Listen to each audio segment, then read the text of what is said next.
Hello, my name is Jack Heritage, practical karate instructor from the Cotswolds. And I am Pat Woodward, amateur enthusiast and practitioner in a number of different martial arts styles. And welcome back, everybody, to the Armchair Combatives podcast. Hello. Hello, welcome back indeed. It's nice to get back in the chair. I can't believe we are already 8 episodes into the season. I know. I'll be honest, it's flown by. We've been absolutely grinding just to make sure that this season is a bit more polished. Thank you for everybody that paired with us through our sort of technical the janky first season. The technical difficulties and upgrades, but we've really kind of got into our groove now. I'll be honest, the creative juices are flowing. 100%. And I think that brings us before we dive right into our topic. It's obviously worth mentioning we are obviously on the podcast platform, so please go over to Spotify, Apple Podcasts, iTunes, wherever you happen to get your podcast material. Give us 5 stars. Absolutely. Give us a comment. All engagement is good engagement. It gets us up the charts, and it gets the further up the charts we go, the more content we're able to produce. More importantly for me, I find the more popular we are and the more people that view our content, the more interesting guests we will be able to get on. The bigger our clout, the bigger the celebrity, right? Exactly, which means that we can be doing interesting interviews like we've done with Jamie Clubb.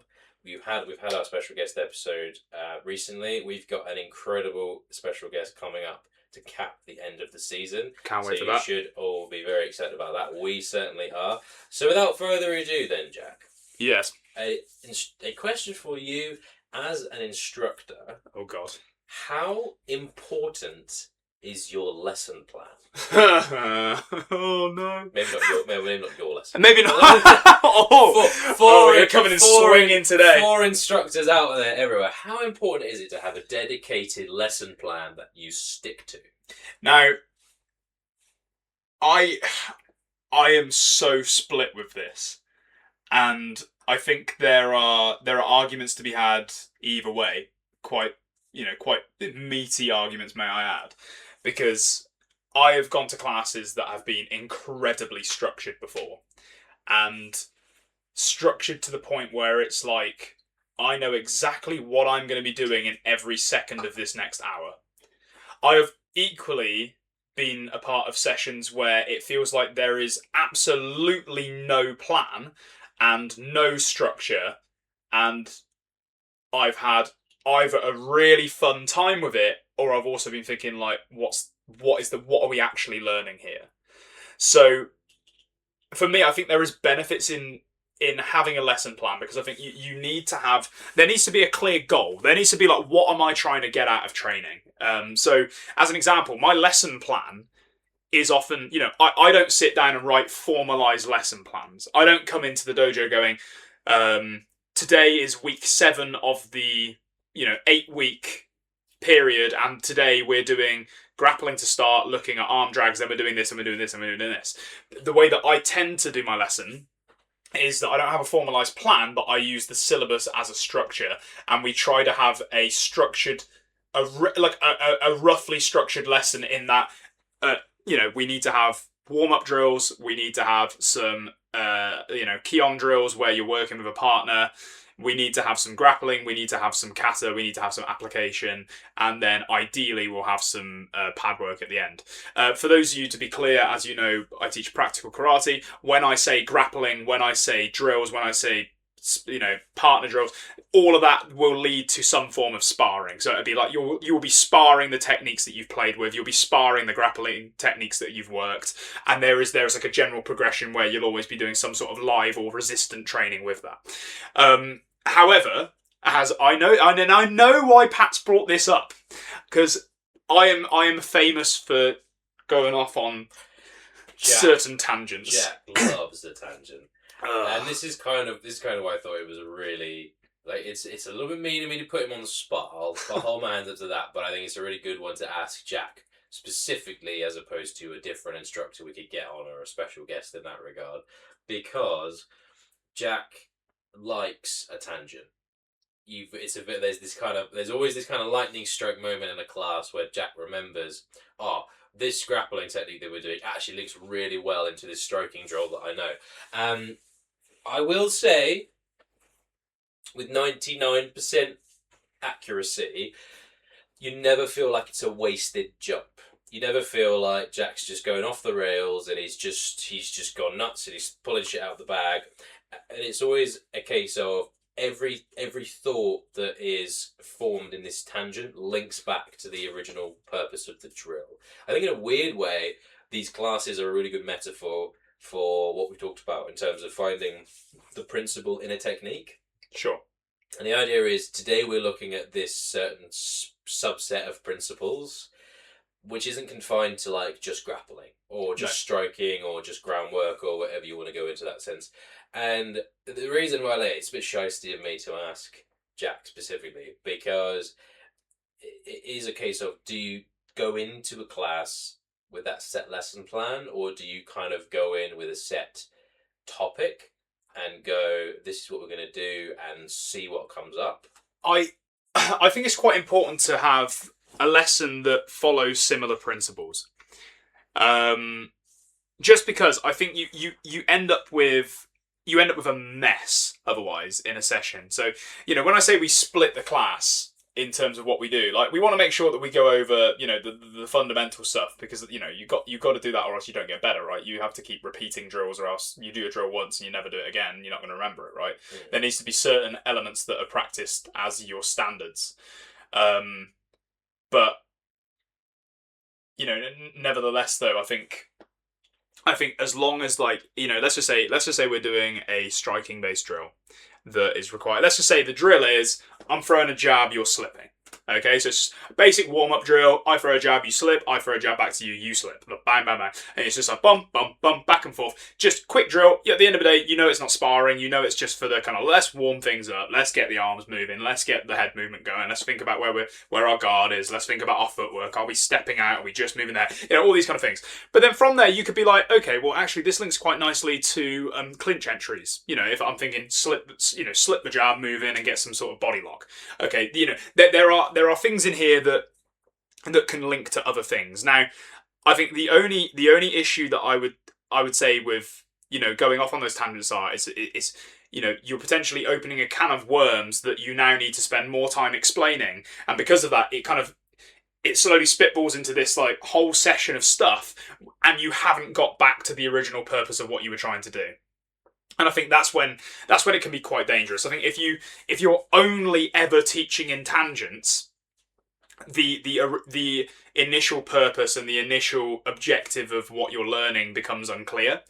And don't get me wrong, I know I am famous for doing that every now and again, and it's something that we're trying to work on in the club. Especially, it's something that I'm trying to get out of. And it's like I say, there's not an issue with going on slight tangents, I don't think, because I think there is, as long as the tangent is relevant, as long as the tangent is is suitable for the students and is enriching what they're doing and not making it more convoluted, especially when you're taking into account, this might be a beginner doing this drill, is it going to be too complicated to add this? Then I think you're probably okay. I think if you're doing the tangent every single week and then you're not actually getting to the initial purpose, that's when we're looking at like, okay, this might be an issue. And for this reason, I think it's smart lesson plans, like Pat said, should be based around principles, not techniques. Because, as an example, if the principle is, today, guys, we're looking at angling, and we're looking at understanding cutting an angle, or we're understanding getting to an angle on somebody from clinch, or whatever it might be, that principle can be stretched across that session for about an hour and a half with different drills, different exercises, and different games. Right, I could do an angling game where, you're only allowed to hit your partner from an angle. The idea being that you've got to keep moving off in order to land your shot. You're not allowed to throw a shot unless you're on an angle with them. So it's going to really kind of like work your footwork, right? It's going to make sure that you're stepping into the right places and you're closing that distance and getting around them, right? You could also play a similar game where a clinching game could be, you've got to take your partner's back. So technically I'm taking an angle on them by getting behind them. The principle is still the same, right? You're getting the angle on the person, but you're flowing that principle into the multiple aspects of what you do. Now, I think tangents work better in circumstances like circumstances that are more like sport based. in my opinion, because as an example, if you go to a Brazilian Jiu-Jitsu club and you're learning a specific technique, there's obviously going to be a counter for that technique, and then there'll be a counter for the counter, and a counter for the counter to the counter, and it becomes this whole thing of like fucking hell, I've counted 18 times and I'm not sure what the original drill was. However, there is, you're learning that art to get better at fighting on the floor. You're learning that art to get better at potentially competing. As we talked about in previous episodes, like I don't see Brazilian Jiu-Jitsu as a specifically self-defense based art. No. I think there are elements you can definitely take away from it, but on it as it is packaged, it is not a self-defense art. However, if you're somebody that's doing it for the competitive aspects of it, going off on a tangent on 3 different counters is probably not going to be a bad use of a session for you, because now you have a full skill set of he does this, I'm going to do this, then they do this, then I'm going to do this. Even if the original purpose of the exercise was put on a Kimura, it could be the fact that, okay, well, here's the defense from the Kimura, I'm going to do this, I'm going to take this out of that, and then, you can see how it can kind of like slowly snowball into something that it originally wasn't meant to be, but you've taken a lot of useful skills out of that session. So, obviously, because I know this is why you brought it up, Pat, and I know, you take the piss out of my tangents a little bit. I know. I'll sit here and I'll take it. I like it. Oh, okay. You'd have to be nice. But how do you find it when an instructor goes off on a bit of a tangent? How have you found it's affected the lesson, or it's affected your training? I think it's a little bit like an instructor taking a seminar or a class out on a tangent is a little bit like casting a fishing line. Okay. In the sense of if you cast, you kind of go off on this tangent, and if you don't pull it back to the topic at hand, then it becomes a bit like, hang on, what? How does this relate to what we were doing? It's a fun drill, sure, but I thought we were doing this today. And it's not necessarily like this thing. It could be a case of it's too, you do a fun drill, and the instructor goes, actually, this reminds me of a drill we could be doing it, and we go to a different tangent, and you might be doing a completely different thing. They'll both be fun, engaging, and educational drills. But for me, there is an element of like, I thought the purpose of today's class was to focus on this. Sure. I'm not saying that's a bad thing, I'm immediately turned off or anything like that. That's not at all what I'm saying. But I think it does create a very uneven structure if it's a case of, we start off with your jab metaphor, your jab example. We start off with the jab, we start off with the slip. Okay, cool. My feet are moving, my arms are moving, I'm learning to slip, I'm feeling good. Maybe we're going to move into some sparring techniques. And you go, right, guys, we're doing grappling bunkai today. And like, hang on, what? But we've just warmed up with jabs. Okay, fine. Let's do some grappling bunkai. Okay, yeah, that's really cool. Yeah, I'm learning how to work in the grapple. I'm learning my collar and elbows. I'm learning how to drag the arm. I'm learning how to take the back. That's really good. And he goes, that reminds me of another drill. And he goes, okay, cool. And he's like, right, we're going to be working our roundhouse kicks now. And he goes, like, what? We were just grappling. That kind of unstructured, unsettled, those are kind of wild examples of different things. I'm not saying that's a class I've been in, but it's kind of, if it's a case of the instructor's just kind of jumping from one drill to the next, it's kind of like, you get the immediate sense of like, there's no kind of focus. And no. Those drills might be very good, but the whole session becomes difficult to remember. Because you're having to constantly change gears, and like we were sparring, and now we're grappling, and now we're kicking, and now we're doing ground game, and it's kind of you're constantly changing gears of like, and it becomes less a case of you remember, say you do 4 individual drills over the case of an hour and a half. If they're all different and they're not connected to each other, you'll just remember the drill you liked the most. Yeah, cool. You won't actually remember you won't actually remember the other 3. And the best tangent, and it's why I bring it up, because as much as I hate to take the piss, you do it quite well, is the best tangential structure in a class is it always refers back to what we were just doing, and it's always within the hemisphere of what we were doing, because it's kind of like if you go into we start with the head movement, and then you go right, we're gonna now move into. We're now going to move into our grappling bunkai. It's going to start from a jab, and it's like I get it. So we're actually working we're working on maybe not blocking that jab. Maybe we're actually working into move the jab, work with your head movement, slip that jab, Yep. which allows you to shoot for your double leg. As an example, yeah. And then to go, right, now that we've worked on that double leg, we need to work on our single leg takedown. And now we worked on our single leg takedown, now we're going to work our mount position. If you'd gone from slipping the jab as a warm up to full mount or working the mount positions, I'd be a bit like, what's the link between? Hang on, What's the connection? Why wouldn't we warm up with a more grappling focused? Why do we start with this drill and immediately go into now we're working full mount?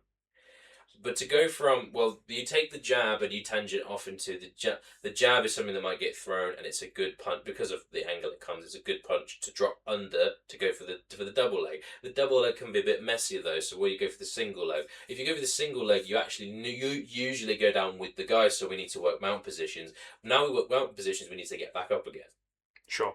If you'd gone straight from, as I said, if you've gone straight from jabs to mount and escape. That's a bit like, well, hang on, how did we get from A to B? But if you go from A to B to C to D to E, it's actually quite good. And it might have been a case of you came into the class and you as an instructor were like, we're gonna start with the jab cross, we're gonna start with the jab, we're gonna go the jab cross, we're gonna go from, now we're gonna work some hook punches in there. Okay, now we're gonna work combinations. Okay, now we're gonna go to stand up, hands only sparring. That might have been your lesson plan. I don't think I was cheated, because we did a comprehensive takedown and grappling session. Not at all. And I think that, again, it speaks to, if you have the knowledge to back it up, tangents in a class could be great. Yeah. And it's the idea, even if you just work a single drill and see where we go. I know I've structured classes that I've organised behind, we'll start off with a very simple principle. We'll build on it. Let's let the students loose and see what they come up with, knowing these principles. Sure. And that's like 2 hours of work from 2 sentences of plan. Yeah. It's not like I've mapped out the whole thing. Of course. So I think the reason why I wanted to bring it up with you specifically rather than a guest speaker or a different somebody else is because you've got a really good habit of taking a drill and kind of actually moving it through one or two different hemispheres of martial arts and you could take two things that have, in theory, they have no connection, but one informs the other. Yeah, sure. And it's kind of why I wanted to. That's why I wanted to ask you specifically. I think there's something to be said for if you go to a seminar, for example. Let's take Ian's example of the seminar we hosted Ian Abernethy a few weeks ago. Now it was locking and trapping. Yeah. Now there was a lot of striking in that seminar, right? Yeah, definitely. Because the idea was you need a strike in order to learn how to trap a strike. That's how that works. Do you think, this is the thing, do you think if you'd have built it as a locking and trapping seminar and we'd have actually worked a lot on the different strikes that we were putting in, do you think that would have cheapened the experience? Or do you think it was a good thing that we were kind of trusted to know some of these unorthodox strikes? Well, to be quite honest, it's like you say, like the focus was locking and trapping. And, the strikes were a part of it because obviously a lot of the strikes were the feed for the trapping technique, right? It's unlikely you're going to trap something unless you need to. And obviously we were looking at counters and stuff like that. So, they throw this, you're going to, move the arm in this way and trap the arm in this way, etc. And, if, let's just as an example then say, we were doing the trapping, Ian looks at the strikes and was like, Jesus Christ, these strikes are crap. Like, what the fuck are these guys doing? They're all morons. What are these guys up to? Yeah. If we'd have taken a step back and he'd have gone, listen guys, like, you're not getting the strike, and I want it done like this, and we spend 2 minutes, 3 minutes on it, I think that's fair game. if he was to then go, right, fuck locking and trapping, you guys can't even fucking strike, we're going to spend the next 30 minutes just looking at how to throw a hammer fist. I would have been a bit like, but I didn't pay, that's not what I paid for. No. That's not what I'm here. Like, your job is to deliver a certain type of content, and, you know, it's also your job as an instructor to kind of guide people and help them, but, you know, you can't go off on a tangent to the point where we're no longer doing the thing that I thought we were doing. Yes. And I think this would be the same for an instructor like myself. Like, if I was to spend more than an hour's session or more than I don't know, like a 15-minute segment in a session on groundwork specific stuff on a regular basis, I think I would potentially start going, well, I'm not actually teaching you karate anymore. I'm teaching you Brazilian Jiu-Jitsu through the lens of what we do, which is, you know, is okay. But if that was becoming like the most important part of the session every week, then are we actually learning karate now? And I think for me, this is why like the lesson plan is an interesting concept, because there are plenty of clubs that have that really structured approach and they do a really good job with it and their students improve like phenomenally with it.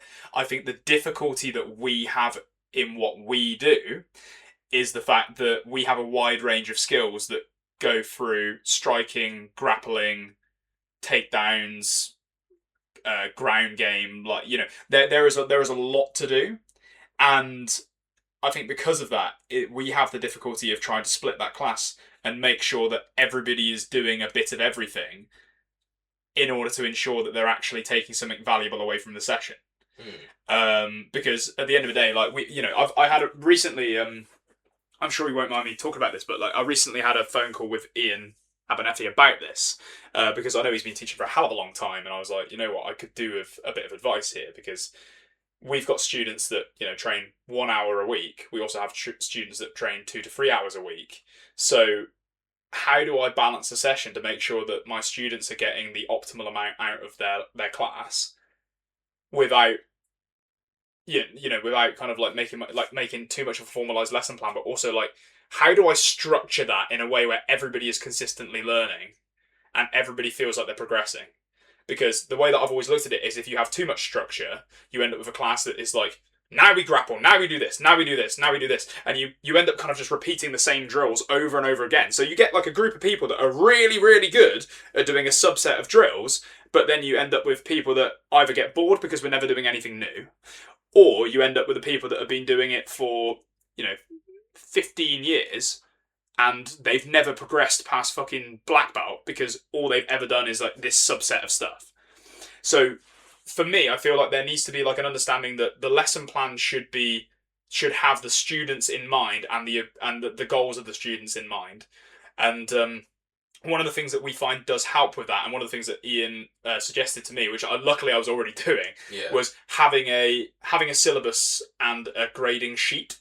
I think the grading sheet is a really useful piece of kit because it's something that you can give to your student for them to look at and go, right, here's the points we think you need to hit in order to get to your next belt. These are the kind of things that I expect of you to be able to do. Now, don't get me wrong, obviously, if you're giving out, like, so we're talking about this from the adult student's perspective. We have 8 cues up to downgrade. But there's quite a lot of content in each of those cues. So one of the things that we say, we host a grading every 6 months. However, that grading is dependent on whether you've got everything ticked off on your sheet. Yeah. There's not you know, if you're not, you know, if you're miles off before the grading comes, I'll just say, no, mate, you're not ready. No, that's fair. Very fair. And, you know, a lot of adult students are okay with that. So for our syllabus, it usually takes people somewhere between 6 to 8 years to achieve a black belt, which I think is fair. I think that's a fair amount of dedication for a black belt. Yeah, I think for context, I've been training with Cotswold Karate School now nearly 5 years. I'm at green belt, which is 5th Q. Yep. And I don't get me wrong, I have a very stringent job. I have missed a couple of gradings. But that's Jack's fault for holding them in December, which is not a great time for them to be held in chef. So, you know, I comfortably make 1 grading a year.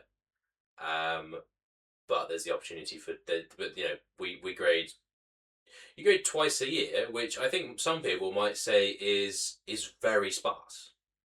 Oh, some Because people do, yeah. realistically, you have twice you have a grading every sort of 6 months for your Q grades, and a grading once a year for your brown and black belts, which I know a lot of clubs would consider that sparse, very sparse. Oh yeah, yeah.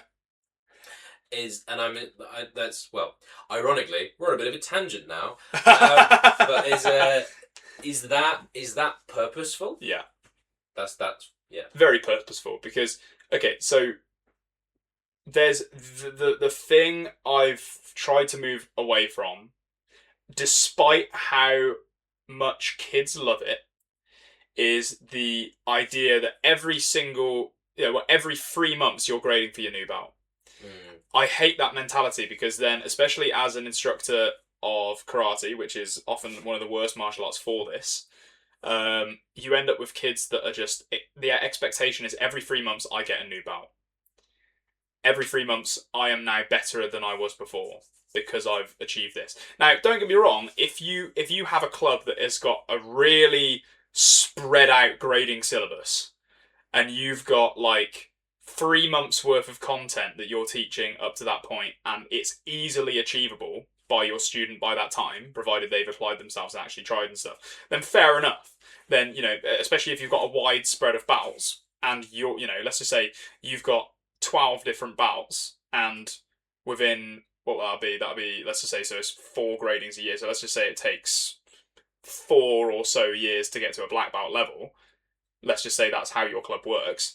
If the increments of the 3 months is enough, and the end objective is what you want your black belts to look like, then that works for you. For me, I think because we teach so much and we do quite a lot of stuff, we expect a certain level of grappling, a certain level of sparring, a certain level of this, and this, and this, and this. The thing is there's a lot of content, and I think in a 3-month period it's too much to learn. So for me, I think 6 months between gradings is long enough that the kids appreciate the fact that they've had to put a lot of effort in, and the adult students, but it's not long enough that people start getting pissed off that they haven't gone up a grade. Now, to combat the fact that kids' attention spans are quite short, we offer stripes in the meantime. And the way that we do that is we have the syllabus is set up so there's the black section is all of your Kion techniques that you do with a partner and your pad work. So it's like be able to do that. So as an example, let's say on like one of the gradings, side kick, it would be like, can you do a side kick? Yes. Can you do a side kick on a partner and and show us targeting and good form? Yes. Can you do it on a pad and show us you understand how to put a good side kick into a pad? Great. Side kick tick. And we slowly go down the list of all the things that you might need to do. And once you've done all of the ones within the black section, you get a black stripe on your belt. Then we've got the same for kata and application, one for grappling and your grappling techniques. We've got one for sparring, and then we've got a final one, which is our self-protection and self-defense specific stuff, which is usually, early on in the syllabus, it'll be things like, do you understand awareness? Why is it important? And it's getting the kids to confirm that to us, like, why is awareness an important part of your training, etc. So that kind of stuff helps us keep a tab on the progress of our students. But as a lesson plan, we should be, and I know we need to do more of this, and I know like I said, Pat said at the beginning, right, I go off on tangents sometimes, and it can sometimes be difficult, especially for kids, to find that connection in everything they're doing. However, with the sheets, when they know what they're aiming to do, and they're coming in going, my grappling technique for this grading I need to understand is I need to understand how to do a single leg takedown. Then from there, they know that this is the thing that I need to be working on when I'm coming to class. Now, does that mean that once they've learned how to do an arm drag, they're never going to do an arm drag again because you know it now? Well done, good, pass it on. Exactly. They're going to repeat those drills. However, their new focus needs to be on that. So as an example, if they're, in some sessions, we'll get the kids to take the sheets, we'll partner them up with somebody that's of a similar level so that they're not being like, I have to stand around with Jimmy Whitebelt and try and help him through his new content. You try and partner people up with somebody about their level so they can help each other and grow together. But one of them might come in saying, listen, I need to try and work switch kicks. And the other one's like, actually, well, I need to work hopping roundhouse kicks because I want to like close the distance and I want to be able to know how to do that. So I tell you what, if I do a hopping roundhouse kick, I'll practice that one on you, and then you do switch kicks on me. And then from there, the kids are they're both doing what they're supposed to be doing, but they're doing it in a productive way where they're able to train together. Because the problem is, in a class setting, if I was to stand up and say, right, okay, today, guys, we're going to do normal roundhouse kicks, switch kicks, hopping roundhouse kicks, jumping, spinning roundhouse kicks. We're going to, you've ended up with a class, and the poor fucking white belt that's come in, he's been here 2 weeks. Poor little bastards having to do 8 different variations of a roundhouse kick, and he's thinking, shit, how do I get through all this stuff? So I think this is why it's good to have like some sort of like clear instruction of what this kid is trying to achieve, and giving them an opportunity to actually be able to train it. And if we don't do it like that, by giving the sheet out and going, what do you want to work with your partner? We'll do it by going around and telling them what they're doing. So once they're partnered up, we'll start with a basic drill. So let's just use the jab and slip as the thing again. It could be that we start off, everybody does that drill, and then I start going over to the people that have been doing it a bit longer and say, right, you guys are going to add this on. Yeah. You guys are going to start upping the level of this a bit. So to bring this kind of back to the topic of today. Yes. Because that sounds like a very very well structured, very organized method of training. Sure. But to kind of bring it back into how is it kind of better to have structure? That's all, as I said, very structured, very sound, very solid training plan. But your lesson plan in a weird way involves tangentializing. You take different levels. Sure. You take different levels of belt, and you give them different exercises to work on. Yeah. You do this with the adults class as well. It's very much if it's a case of we're learning, even if it's as simple as like, right, we're going to go through kata practice today. Orange and white to orange belts go with Rekka. Red to green belts go with Stu. Black belts come with Jack. And you've tangentialized immediately into, well, the white to orange belts are going to learn up to Pinan Sandan. The red to green belts are going to learn up to Pinan Godan. And the black belts are going to work on their Kushanku. Sure. And again, that's immediately a case of you've tangentialized individually rather than for the class. Yeah. Similarly, if you split it into that, let's say you take it to that same denomination of that split of belts we have in the class that day. Yeah. And you split it in, you then take it into, right, okay, we've just been working our head slip jab drill. For the white to orange belts, we're going to add on a second slip for a cross, and then you're going to deliver your own strike. For the red to green belts, you're going to add a second slip from a cross, and then you're going to deliver your own strike. When you deliver that second strike, you need to work on your you need to then work on a kick that leads into an escape. With our black belts, we're going to add all of that, but instead of working for the escape, you've got grappling that still needs doing on your thing. So you're gonna slip both punches, deliver your own strike, deliver that into a grapple, and then do a throw. Sure. As an example. Yeah, exactly. And, that's not necessarily a class I've pulled from memory as a case of, but it's a case of it's the benefit of having a dedicated group of instructors rather than a single instructor that allows us to personalize for the spread of belts in that class. Yes. Is that something that you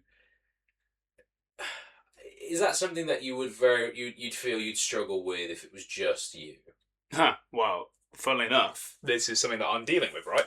So, as I mentioned in a previous episode, we're moving away from one of the locations we've been running for a long time. When I say we, I mean me. I'm the only person that teaches at the club, and we have a small group of children that come there. Now, for a long time, it was just myself and the same kids every week. And because of that, I was able to balance the class in a way which I understood and could help them and progress them over time.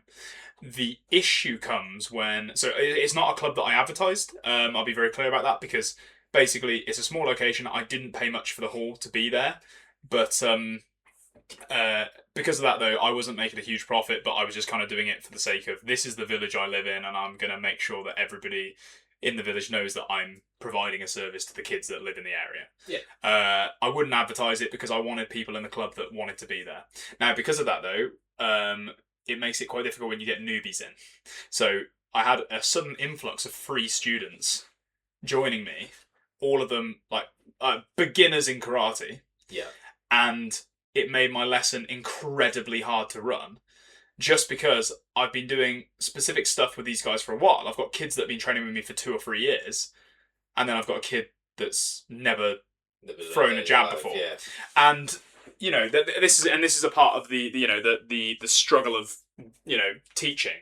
So this is why I quite like doing partner work based Kion instead of doing formalized line work, is because I think it's easier to balance a session that way, because I can partner people up like as close as I can to their skill set and then let them work. On the other side of that, though, I can always put the newbies with some of the kids that have been doing it a while, and they can then help the other person and explain it to them as they're going, without me needing to go, I'm going to take these guys, you take these guys, because I can kind of walk around and be the helper that they need me to be. So as an example, I did this the other week and I think it worked really, really well, is I have three students that are, I'm going to call them the OGs, and then I've got 3 students that are newer.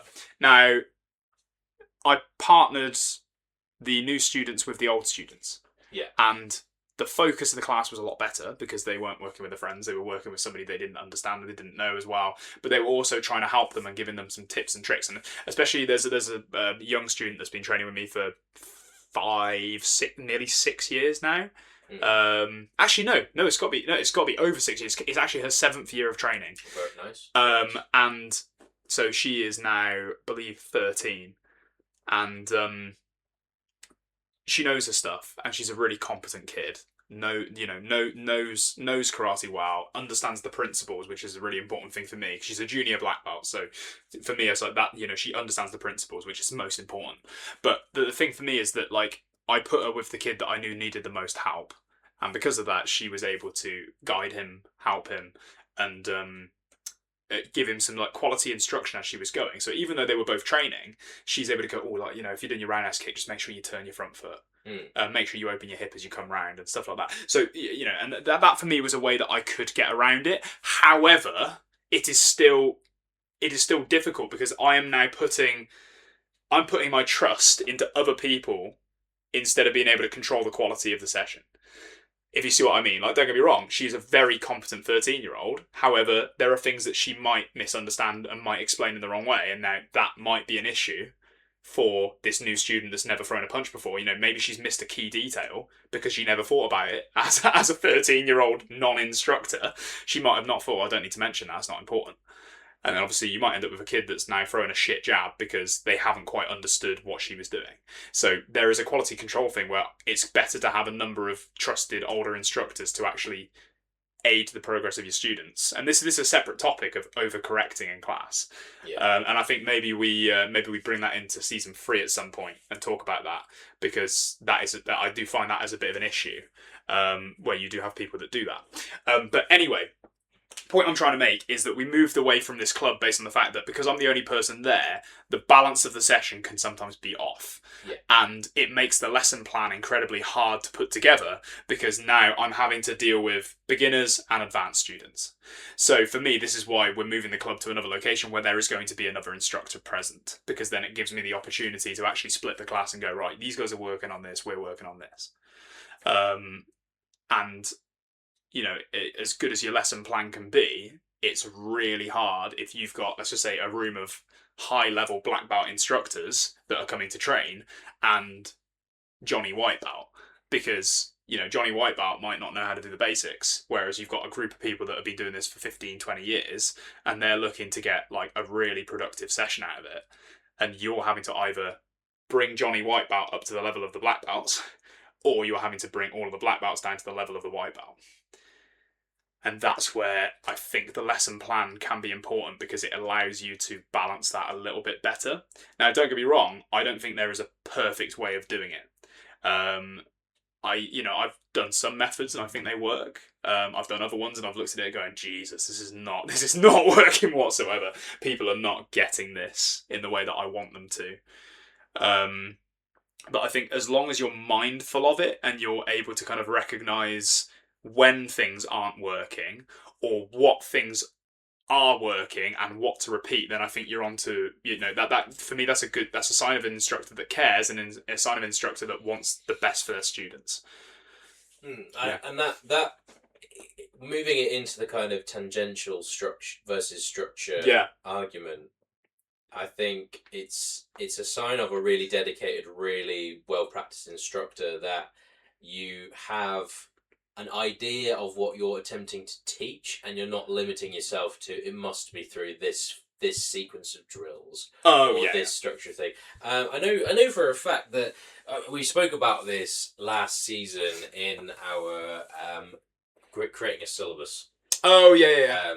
Episode of you've kind of taken serious time and effort to look at existing theories that were well present within the karate classes that you grew up with, and go, what worked, what didn't work, what created good students, what created bad habits in students.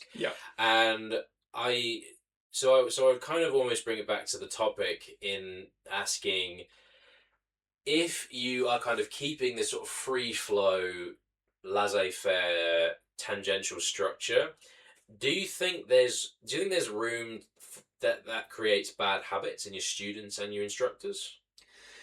It can, if unchecked, I think. So I think that, the thing that I find, and because I think all instructors that are passionate about martial arts do this.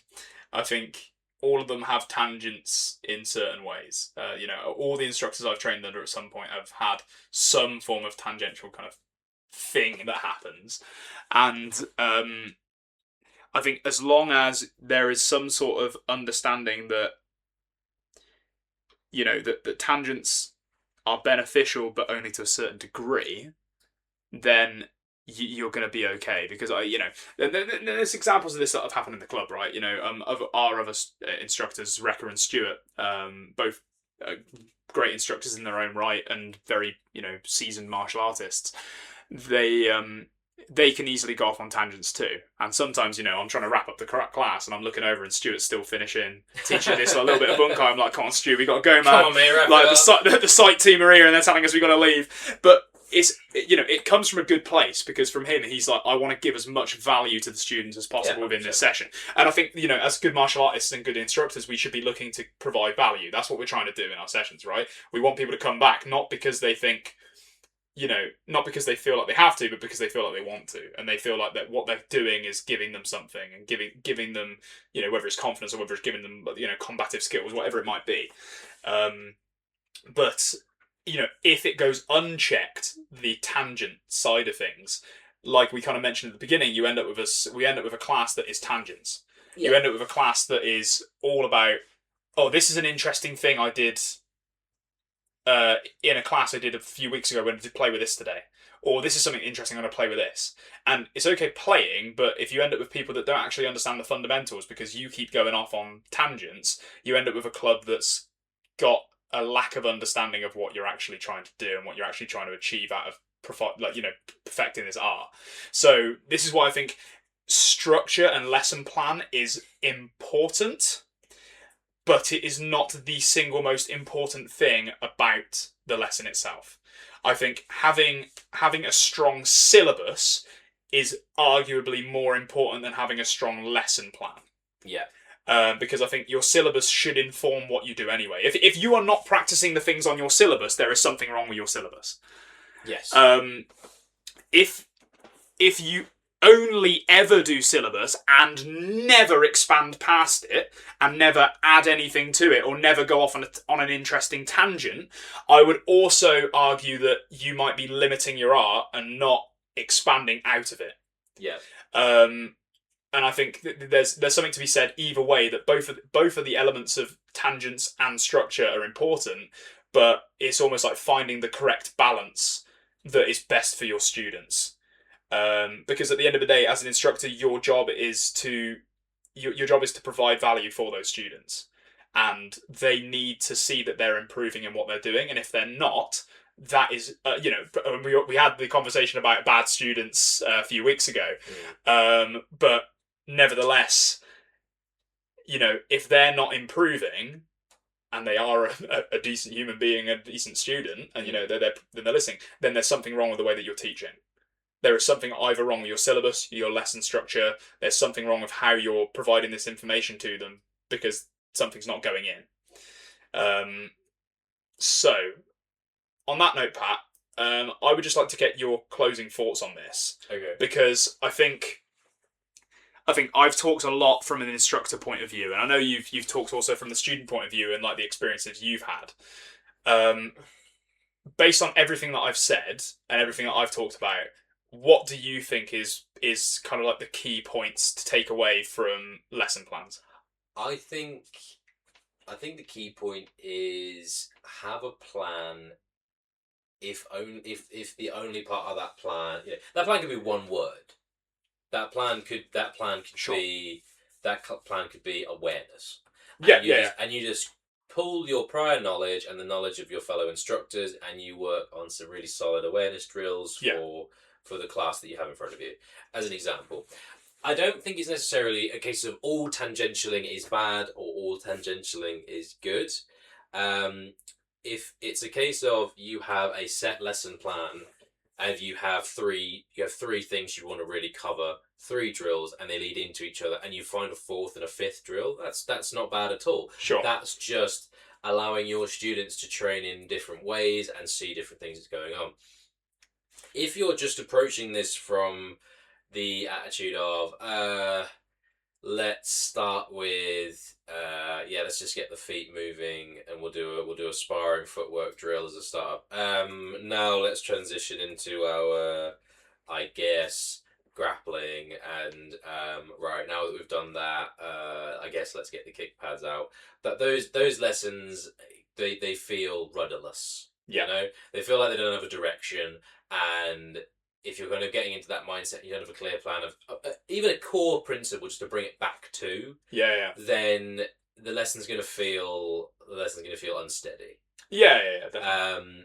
I think that's the thing, and that's whether it's a single class or a seminar or anything like that. Those are the instances where your class starts to feel thrown together and kind of messily organized. And that's what, when I say, like, I've been in classes before, not necessarily just yours, but it's kind of, they've been in classes before where it's just like, it's kind of, you do like a really heavy bag work section, and then you do a grappling section, and then you do a bunkai section, and then you do a striking section. And it's kind of, I don't necessarily go away from that feeling like I've trained those 4 elements properly. I just remember really enjoying the bunkai section, if that, as an example. And it's kind of like those kind of like smorgasbord buffet style lessons and seminars are good, but it's kind of like I don't feel like I did 90 minutes of training and had 90 minutes of lesson. No. I feel like we did 90 minutes of training and I learned something for 15 minutes. Yeah. In those instances. Yeah. So it's good to have an underlying theme and an underlying core as to what you're looking at today. It would be my final closing opinion on that. But turning it back around on you then, like, as somebody who does teach for a living, have you been in those situations where it's just like, I just don't really have a plan for today? And kind of your closing statement on how do you feel you like to teach? So, you know what? Because I'm not saying our syllabus is strong. I think our syllabus is good. I don't think it's amazing. I think it's got enough stuff that I like. And because of that, my syllabus is my lesson plan. Yeah. My syllabus isn't a separate entity to what we do. It's often, there's techniques in this syllabus that I want to play with today. So as an example, let's just say that we're doing a session that's specific on kicking, and we're looking at landing kicks. So let's just say we're looking at it from a roundhouse kick perspective. So in that lesson, I can be covering a lot of different level of syllabus, because we might be practicing low kicks, we might be practicing switch kicks, like I said earlier. There's loads of different ways in which you can throw a roundhouse kick. They're all very similar in methodology. The only difference is like, the footwork, or or distance, or whatever it might be, right? So because of that, I can construct a session pretty quickly from looking at those drills. So for me, I don't always walk into a session with a very, very like strict lesson plan. I look at the syllabus and I look at the things that I think we need to work on with the students, and because of that, so, you know what I sometimes do? I actually sometimes look at like a specific student syllabus.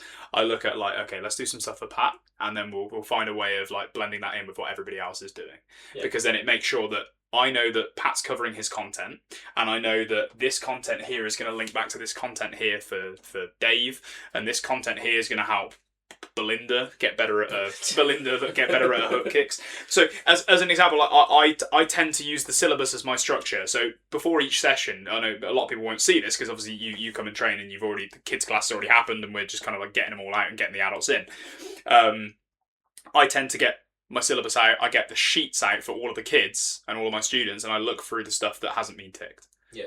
And I look through it and I go, okay, well, this hasn't been ticked for them, that has been ticked for them, and I'll go, right, if we start with bum, bum, bum, bum, bum, then we can move on to and that flows quite nicely from this to this to this to this to this. Yeah. And I think that's often a good way of doing it, because I think it allows for tangents to happen, and it allows for good progress, because I'm specifically looking at the individual needs of each student instead of running a general class and like it or fucking lump it, you come along and you train. I'm trying to structure it in a way where I know I'm hitting certain things for certain people. You know, at the end of the day, like I said, you're providing value for your students. You're not just... I don't like the idea of you come along, if you don't fucking like it, piss off.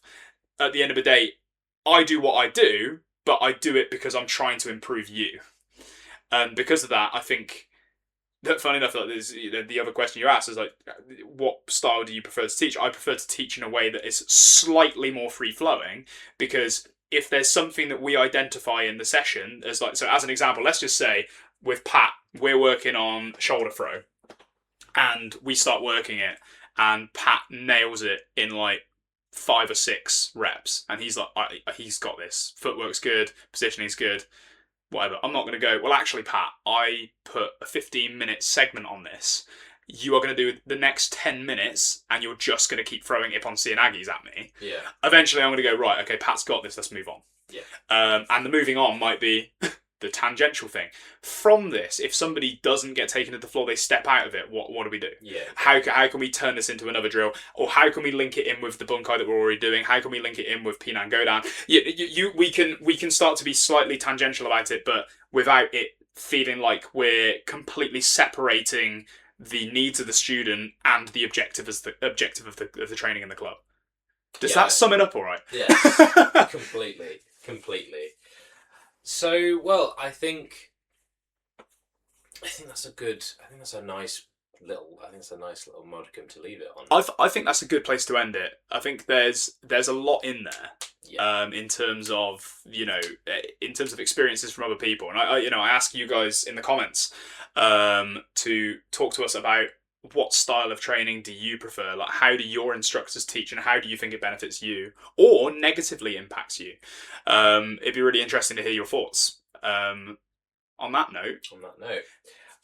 So, as always, get the proclivities out of the way. Thank you for listening.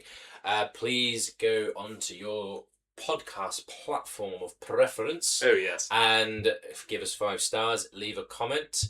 All engagement is good. It keeps us moving up the charts. Means that our content reaches new ears. The wider our audience base, the more special guests we're able to get in. The more content we're able to produce faster for your ears and your ears only. Absolutely. If you are going to go looking, Jack, where can we find you? You can find me at www.cotswoldkarateschool.com, where you can find all the seminars that we list, all the people that we're hosting, but also all of the different things about the club. If you are in the area, you are more than welcome to come down and train with us. You can also find us on the Instagram page, which has more posts and reels that show us all the different stuff we get up to. And Patrick, where can we find you? If you are looking to go and find me on Instagram, you can find me on Good Medicine Martial Artist. Feel free to check out my stuff, watch how many tangents I go on in a single 30-second reel, and please, as I said, all engagement is good engagement. So on that note, thank you for listening. Jack, thank you for talking with me. Absolute pleasure. I'll see you next time. Take care, guys.